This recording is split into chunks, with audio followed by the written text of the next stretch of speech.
Good morning. It's Saturday, December 22nd. I wanted to catch you up on another jam-packed week, including a lot of driving back and forth to and from Hartford, constituent calls and meetings, dinners with incoming and outgoing state elected officials, and generally getting up to speed on the variety of resources and challenges that lie ahead for me once I'm sworn in on January 9th.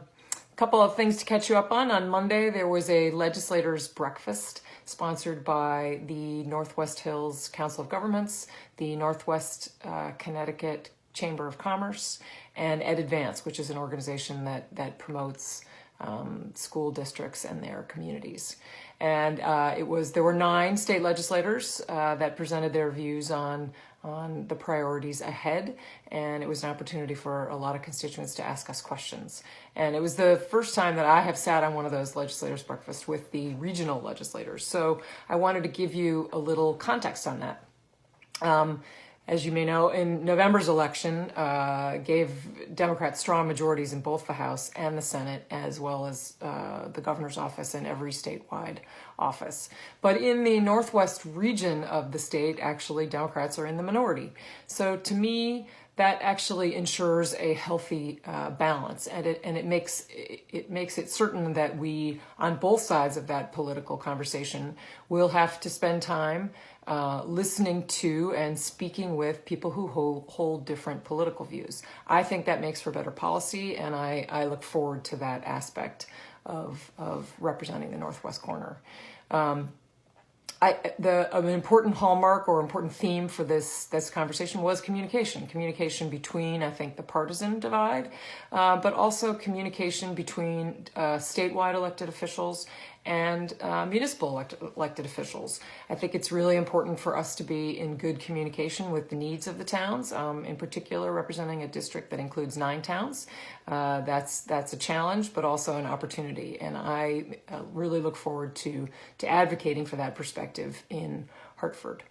On Monday evening, there was a dinner to honor outgoing Attorney General George Jepsen and to welcome and congratulate the incoming Attorney General William Tong.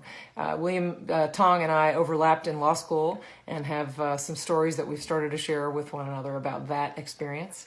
And I really look forward to working with him. I think he's going to be a great AG going forward.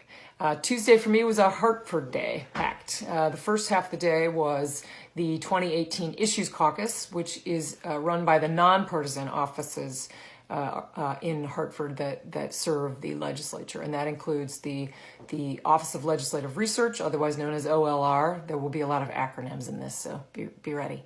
The OLR is the organization that researches legislation or concepts, so that when particularly a freshman legislator comes in and wants to work on a particular issue, if you put that issue before them, they will give you a good summary on what the prior legislation and the state of the debate has been on that topic. So it's a super helpful way to begin. Also, the Office of Fiscal Analysis, or OFA, which analyzes the costs of legislation proposed, which obviously is an important part of the conversation. And finally, the Legislative Commissioner's Office, or the LCO, which is the group that does the actual drafting of bills to make sure that they are clearly drafted and fit in with the rest of the legislation, work well with the rest of the legislation in place.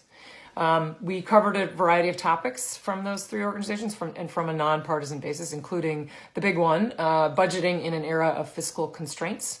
And those fiscal constraints come from a variety of directions. They obviously, with serious unfunded pension liabilities in the state of Connecticut, will be a major constraint on our budgeting process going ahead. And so we looked at the magnitude of that and what it means, moving forward, how it changes over time.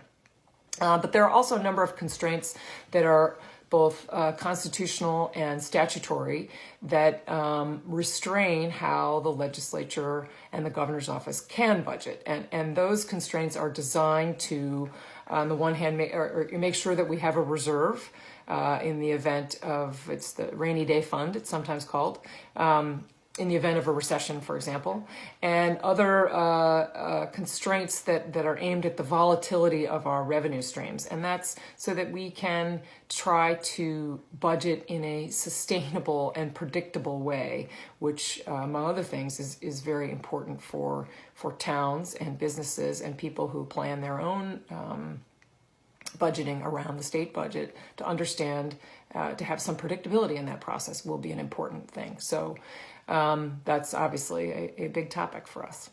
We also talked about transportation infrastructure challenges. They are substantial. Our roads and bridges are aging, and in some cases not just dragging down our economy, but are actually unsafe. So that will be a major concern for us. As you may remember, there was a referendum on the ballot in November, which passed and will ensure that there are further protections to ensure that transportation funds are in fact spent on transportation. So that's, I think, an important positive development as well.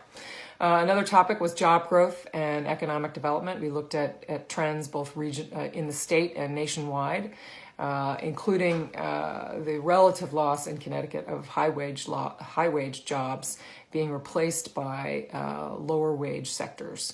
But that there are also some encouraging signs of change in those statistics, and we all look forward to looking at ways to incentivize job growth and economic development, both regionally and throughout the state. Then in the afternoon, we had breakout sessions on a variety of issues. The two I attended were on drug policy and tax reform.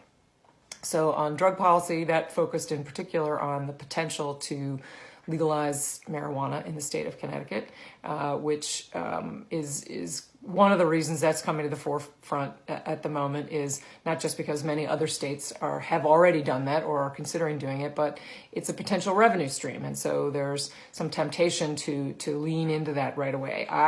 While I have said I am open to that, I have some concerns. One is that if we do legalize marijuana, that we do it in strong lockstep and conversation with both the governmental and nonprofit groups that are doing work in the opiate addiction crisis that we face. I would want to be very careful that we don't inadvertently, in a desire to raise a little extra revenue, end up costing us a great deal more later on because we have complicated our addiction issues. So I want to make sure that we are working very closely with the people who are working on that. The other is that I think we have to make sure we're in conversation with both law enforcement and employers to understand the impact of legalization of marijuana on them, so that we don't, whatever we do, make sure that they have ways to manage a different, environment for marijuana.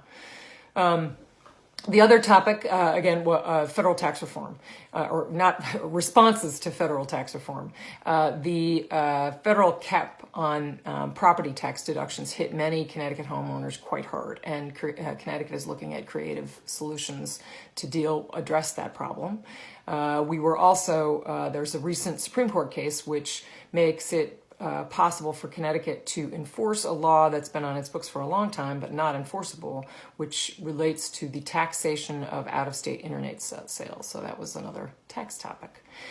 Tuesday afternoon, we moved into our partisan caucuses. So the House Democratic Caucus had a conversation amongst the freshman class, and there are 24 freshman Democrats in the House. That is a very large freshman class and quite different from past years. There are 6 freshman Republicans, so a total of 30 freshmen in the House. And in terms of the overall makeup of the House, there are 91 Democrats, 59 Republicans, and 1 race that is still being contested. So that's the state of the partisan divide in the House at the moment. In that meetings with the House Caucus, I got to meet a lot of the House staff and heard more details about what lies ahead in terms of demands of the times, scheduling, how to do your mail, how the Freedom of Information Act works. And another thing that one of the things that the caucus does is run a lot of data on the election, on general demographic trends, and most legislators were handed by the House Caucus a folder that looked like this, that on the one hand had election data on one side and demographic data on the other. I got handed this. This is the reality of representing 9 towns. So this is 9 towns worth of data, which is exciting, but also daunting. So any of you who like to crunch numbers, please reach out to me and we can provide you with something. So the rest of the week for me was spent balancing phone calls and meetings and getting research started on a variety of legislative issues that I have been talking about over the last several months. And, picking up my kids at the airport, trying to get ready for the holidays generally. But the best thing I did this week, honestly, was it started off on Monday. My family decided to be elves for a Kent brother and sister whose family needed a little help this year. And on Monday, I got to drop off the gifts that we had shopped for them. And that there is nothing like that to start off your Christmas week, to feel like you can make a difference in somebody's life. I have heard over the last couple of weeks so many stories of people who are elves in the lives of other people around here. Just who see a need, that somebody just needs a little something this year, and maybe it's just some, a hug, a smile, some happiness, or maybe it's some economic help. They need their muffler fixed. Maybe you could drop off a Christmas tree or share a meal or some Christmas cookies.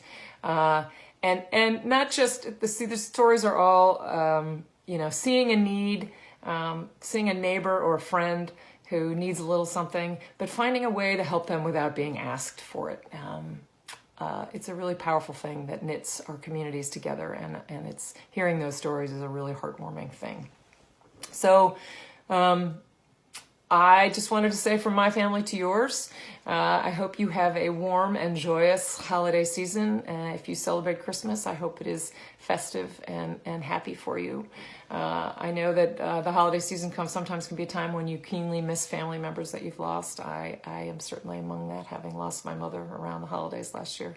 So I send you all warmth and happiness, and I hope you have a great holiday week ahead.